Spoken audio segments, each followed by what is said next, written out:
This is the last flap of your foldable and the last video of this unit. When an altitude is drawn to the hypotenuse of a right triangle, the two smaller triangles formed are similar to the original right triangle.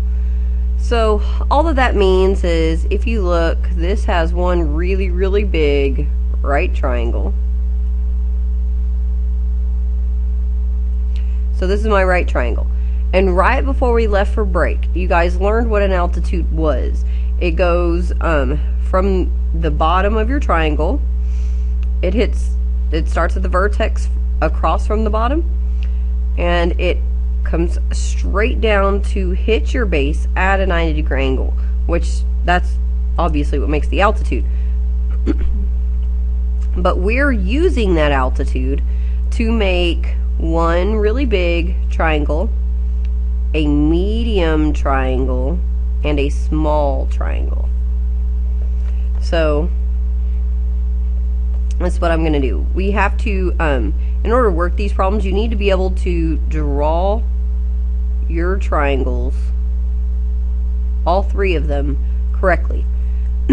So for my big triangle, there is a small side, a large side, and the hypotenuse. So that will be my big triangle. And I'm going to redraw it so that all three triangles look the exact same. It's easier to do proportions that way.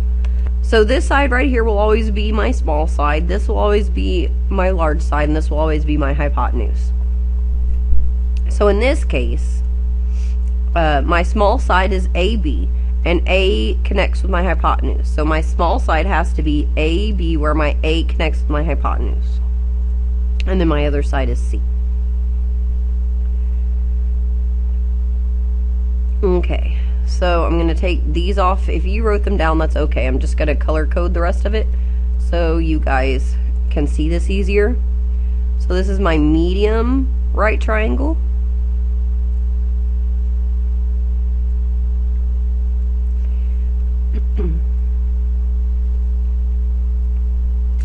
And this is my small side. This is my medium side. And this is my hypotenuse. So whenever I write my medium triangle,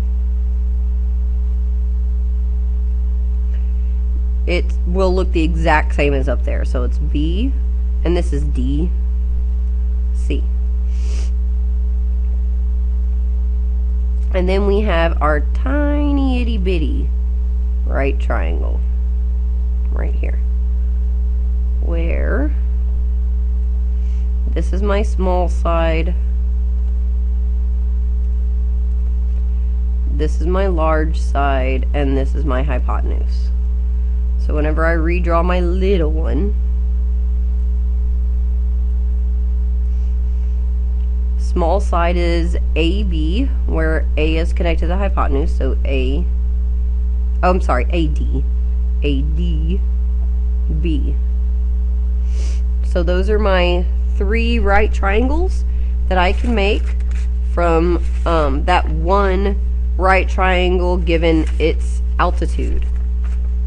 And you have to know that all three triangles are similar. So triangle ABC is similar to triangle BDC,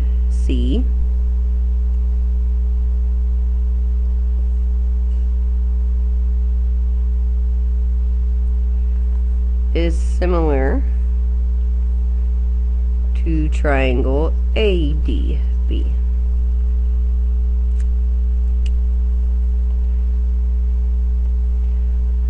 Okay, so this next one is an actual problem that we would solve using this. So we're going to have to draw all three of our triangles, and we're going to have to label them correctly.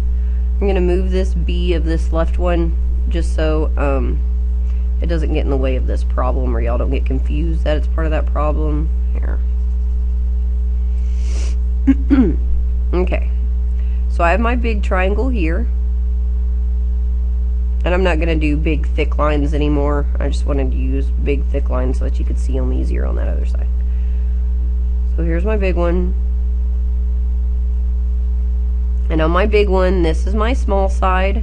This is my medium side, or my large side, and this is my hypotenuse. So my small side is Z.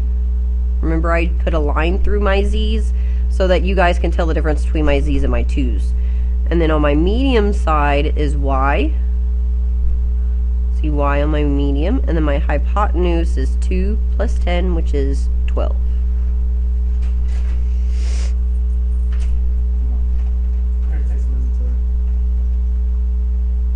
And then on my, we have a medium triangle.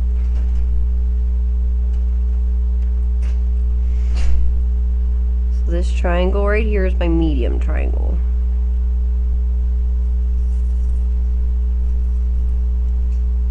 I have to set up that one correctly. So this is my small side, my medium side, and my hypotenuse. So my small side is X, my medium side is 10, and my hypotenuse is Y.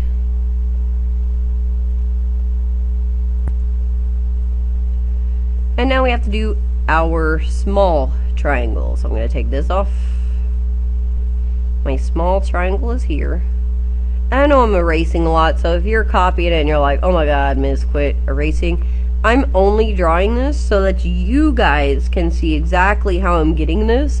You don't necessarily have to draw on this triangle unless it helps you. And highlighters would probably be better for you guys doing this at home. Okay, so for the small one, this is my small side, this is my medium side, and this is my hypotenuse. So my little one. Excuse my phone. My small side is 2. My medium side is X. And my hypotenuse is Z. Okay, so these are my 3 triangles. And I'm going to use proportions to solve all of these variables. To do that, we're going to solve for X first. And we have an X here and an X here. So we need to use those 2 positions in those 2 triangles to solve for X. So whenever I do that, oops, sorry.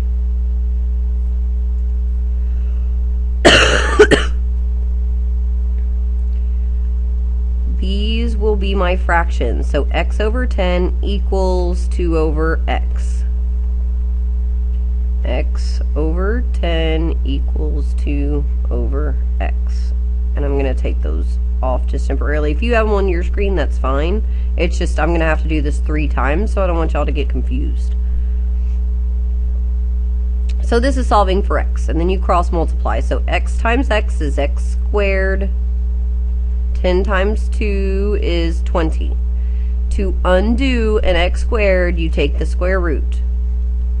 So X equals the square root of 20. I'm okay with y'all just leaving it like that. Y'all could always put it in your calculator and find the decimal. If it's on the test, and this is actually the square root of 2 square roots of 5.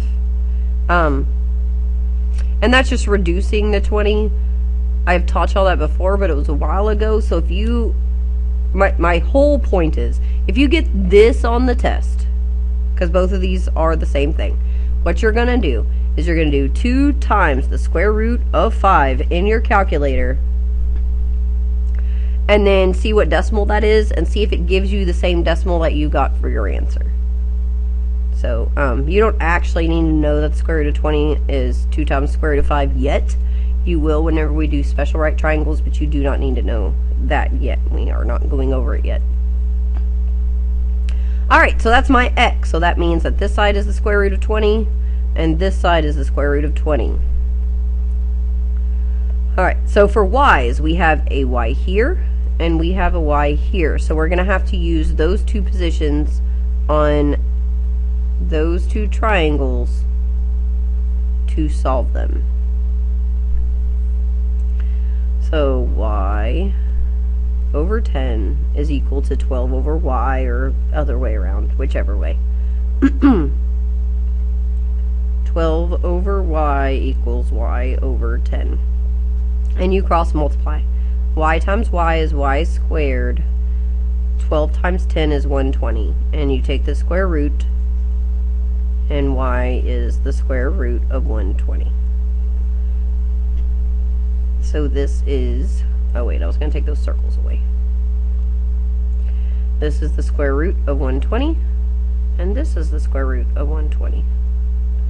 Lastly, we do z's. So there is a z here, and there is a z there.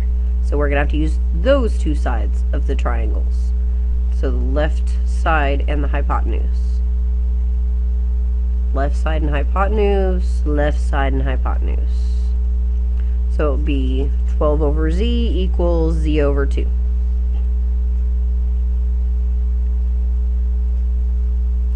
Cross multiply, z times z is z squared. 12 times 2 is 24. Take the square root of both, and z is equal to the square root of 24.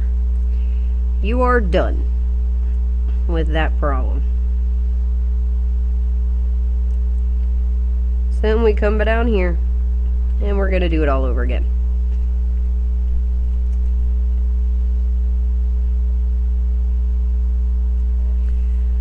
Alright, so we have our big triangle here.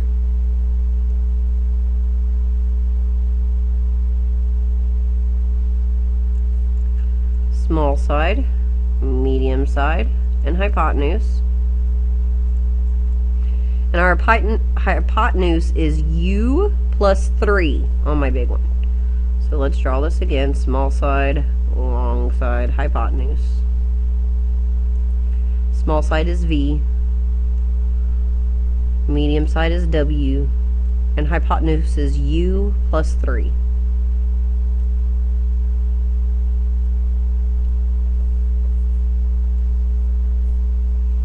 Then we have our medium triangle. That will be green. For those of you who don't want me to erase stuff, because I'm sure that there are. This is my small side, this is my medium side, and this is my hypotenuse.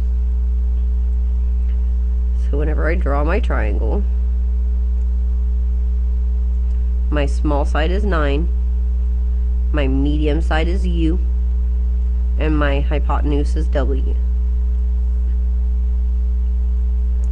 And then lastly, we have our small triangle, sorry. So this is my small side, this is my medium side, and this is my hypotenuse.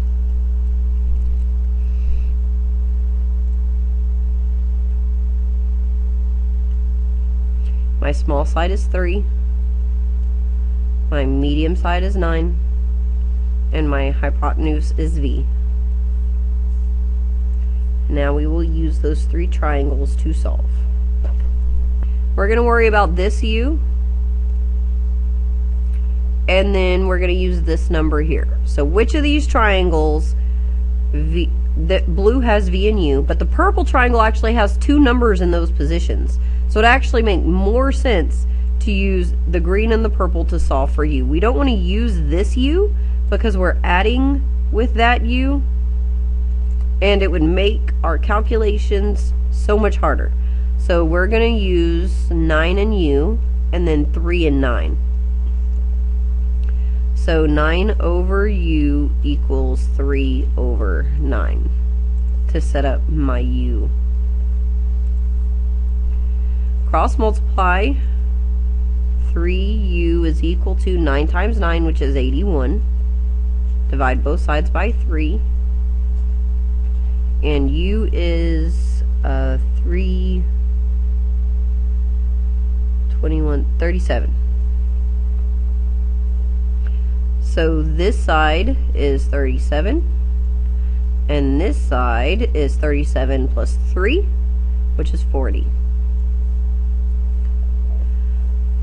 So now let's do v. So we have a v here, and we have a v here.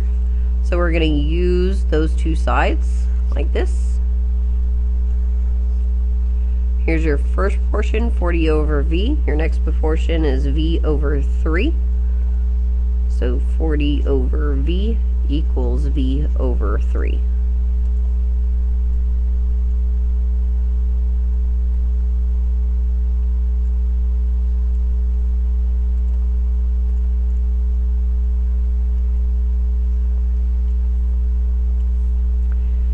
Cross multiply. V times v is v squared. 40 times 3 is 120. Square root both sides. V is the square root of 120. So this is the square root of 120. This is the square root of 120. Lastly, we're going to do W. So W here and W here. So 40 over W equals W over 37.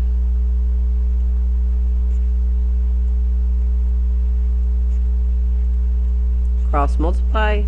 W times W is W squared. 40 times 37 is 7 times 4 is 28, and 4 times 3 is 12, 13, 14. I believe that's right. If I'm not, then whenever you multiply it out, put the right number, but it's just the square root of that number. So W... Can you grab your attention, please, and students? We'll be dismissing you shortly.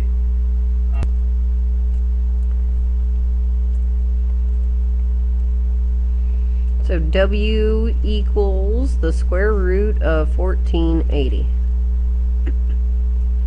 In our last problem, this is a word problem, but it's already set up here for you. I could read it all if you really want to, but the picture's already here. So we have our big triangle. This is my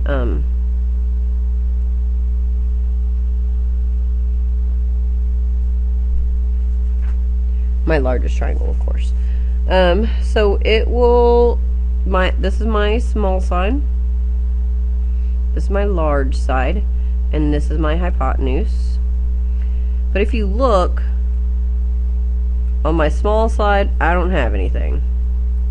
On my large side, I don't have anything, because that 28 actually goes with this middle line.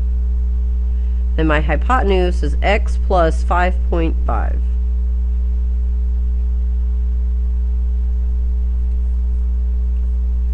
And this is too little for me to keep drawing all over it. My medium one is here. And this is my right part.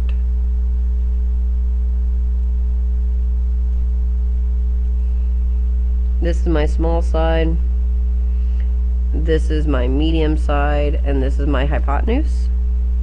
My small side is 28.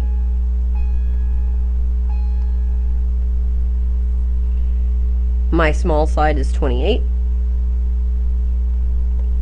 My medium side is x. And my hypotenuse, we honestly don't know.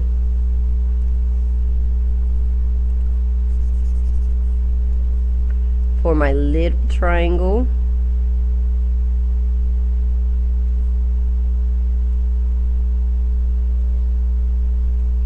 this is my small side, this is my medium side, this is my hypotenuse. My small is 5.5. My medium is 28. And my hypotenuse, we don't know. Okay, so we're really going to use the green and blue triangles, and we're just going to solve for x. So since we're only solving for x, we only have one variable. It's much easier on word problems. We're going to use this setup. So 28 over x equals 5.5 over 28. Cross multiply. 5.5x is equal to 28 times 28.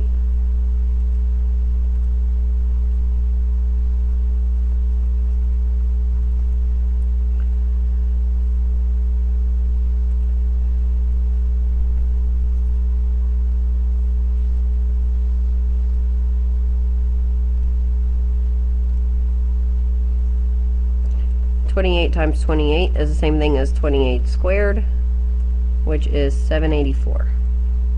Divide both sides by 5.5. And X is